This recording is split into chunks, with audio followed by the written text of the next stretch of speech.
On a une entreprise qui s'appelle XMV Inc., qui est cotée en bourse. Le prix de l'action ordinaire à la bourse de Toronto au début de l'année XX plus 1, c'est 18 $. Donc, l'actif se vend à 18 $ au début de l'année. On dit le dividende par action qui est prévu au cours de l'année prochaine, c'est 1,75. OK. Donc, D1, c'est 1,75 $. Et on nous donne le taux de croissance euh, des dividendes. Donc, si je commence avec 1,75 $, le prochain dividende, ça sera 1,75 $ plus 6% de 1,75 $. Ça va augmenter de 6%. Alors, je ne sais pas si vous vous souvenez, en planification financière, on a appelé ce taux G. Nathalie, ça te rappelle quelque chose? Oui, OK.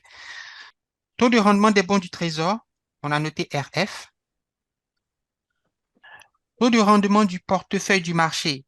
Ici, on regarde le marché comme un indice composé S&P et TSX. On nous dit c'est 15%. C'est ce qu'on a noté RM. Le coefficient bêta de l'action ordinaire de la firme, c'est 1,5.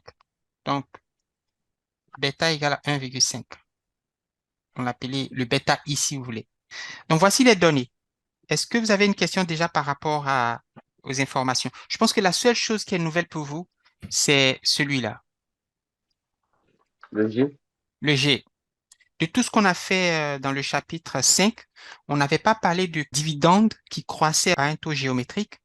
Au début de l'année, l'action ordinaire de l'entreprise est-elle surévaluée ou sous-évaluée par le marché? Le marché vend à 18 $ parce qu'on a la valeur marchande. Et si on compare la valeur intrinsèque à la valeur marchande, on pourra décider si le titre est surévalué, s'il est sous-évalué ou s'il est correctement évalué. Donc, aujourd'hui, supposons qu'une action a été émise sur le marché, à la bourse de Toronto. On nous dit que l'action va payer un dividende, je l'appelle D1, c'est le premier dividende. Il vaut 1,75. Le prochain dividende qui sera payé par cette entreprise, c'est combien? Parce que tu as fait 1,75 fois 1 plus 6%, n'est-ce pas? Parce que c'est 1,75 plus 6% de 1,75. oui. Tu as trouvé combien, Nathalie? Attends un peu, Olivier, parce que j'ai fait 1,75 à l'année 1, donc c'est pour ça que j'ajoute le 1. J'ai juste pris 6%. Parce que j'ai fait 1,75 fois 6 divisé par 100 et la valeur que j'ai trouvée, j'ai rajouté ça plus 1,75. Très bien. Ça m'a 1,85. donné 1,86 parce que j'ai arrondi.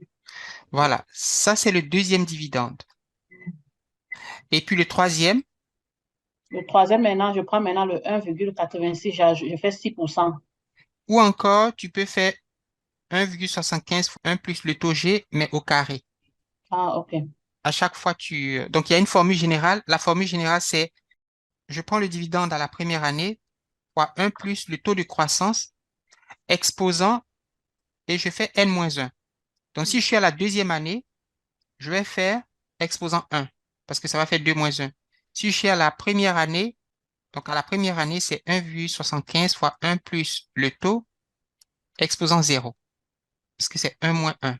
On n'a même pas besoin de faire ces calculs, mais je suis en train de vous montrer que cette entreprise, elle paie des dividendes et les dividendes croissent à un taux géométrique. Et puis, si vous dites, mais ça s'arrête à quel moment? Bien, ça va à l'infini.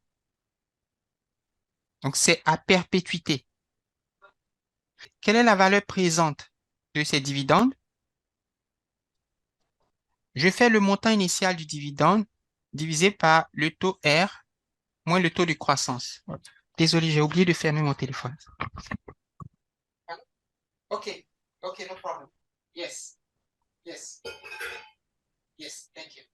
So, le prix de l'action aujourd'hui est égal à D1, le premier dividende divisé par R moins le taux de croissance. Le G ici qui vaut 6%. Le R que vous voyez ici, ça va être le R requis. Donc, à l'équilibre des marchés financiers, on sait que ce R va être égal au RCAPM.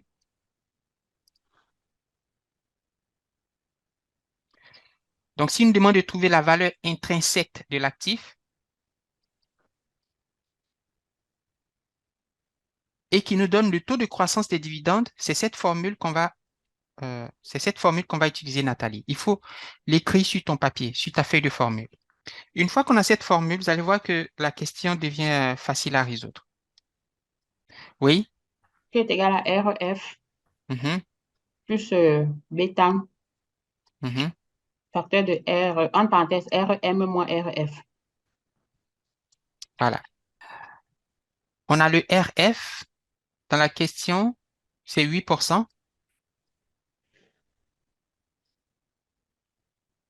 Euh, le bêta de la firme, c'est 1,5.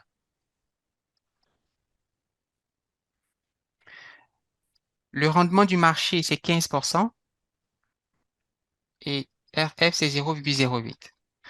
Donc, quel est le rendement requis de l'action ordinaire? 0,185, donc 18,5%.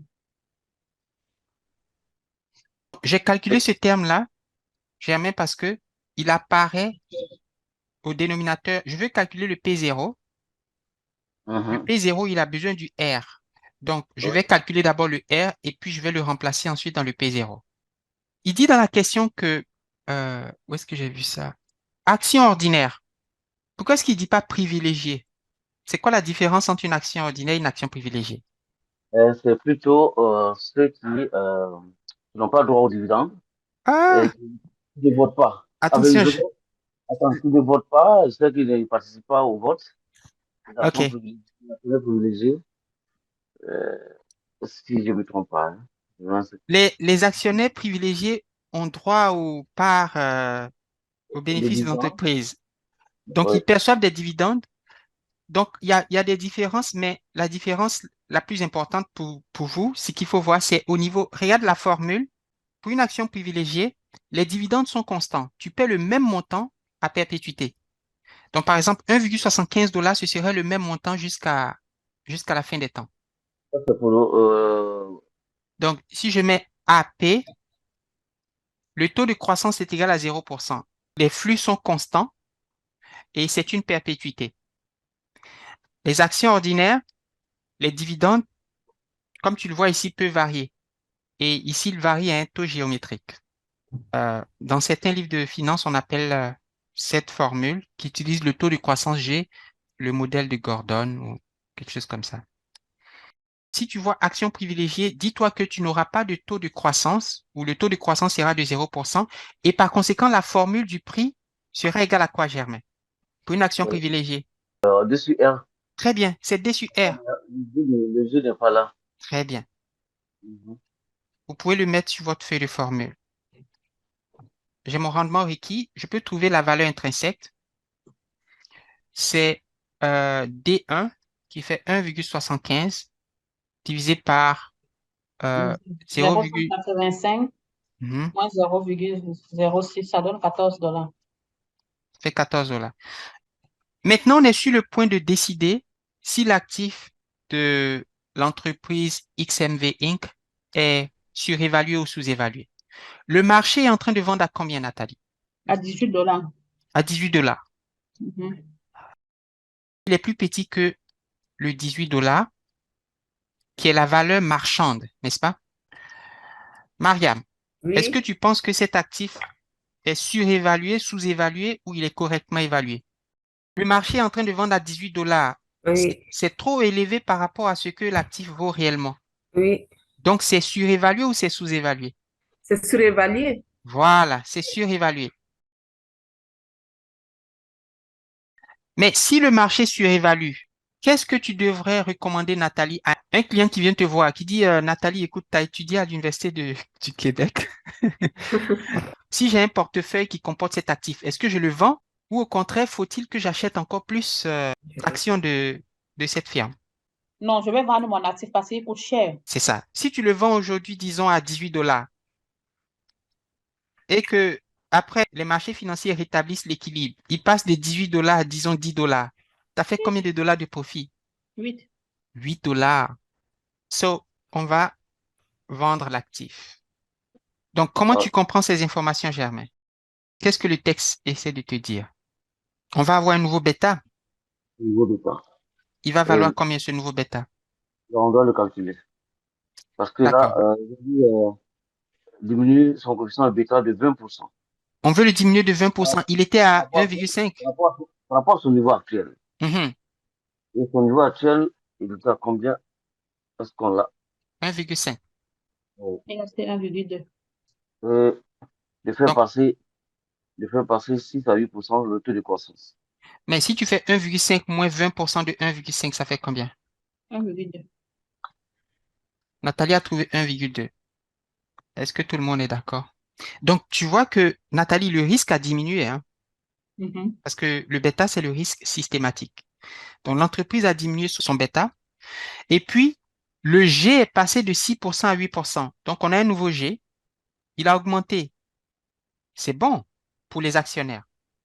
Ouais. Les actionnaires sont contents parce que les dividendes ont augmenté, mais en même temps, ils sont encore très contents parce que le risque a diminué. Donc, on va calculer le nouveau R, C'est ça. RTM, Alors, le nouveau R, c'est RF plus le nouveau bêta fois le rendement du marché moins le rendement du titre sans risque. Le RF, il n'a pas changé. Je pense que c'est 8%. Le bêta est devenu 1,2. pour 1,2 Le marché a un rendement de 15%. et 16,4%. 16, 16,4%. C'est bien, 16,4%. Une fois qu'on a le R, le G a changé. Il est devenu Et 8%. Le nouveau prix, ça va être, le dividende, c'était 1,75 $, en divisé 815, par 0,164 moins 0,8. 0,08. 20,83. Voilà la valeur intrinsèque de l'actif sous ces nouvelles conditions. Si les actionnaires réclament un taux de croissance des dividendes égal à 8%, et s'ils veulent que le risque soit diminué jusqu'à 1,2, alors l'action doit se vendre à 20,83 $ l'unité à la bourse de Toronto.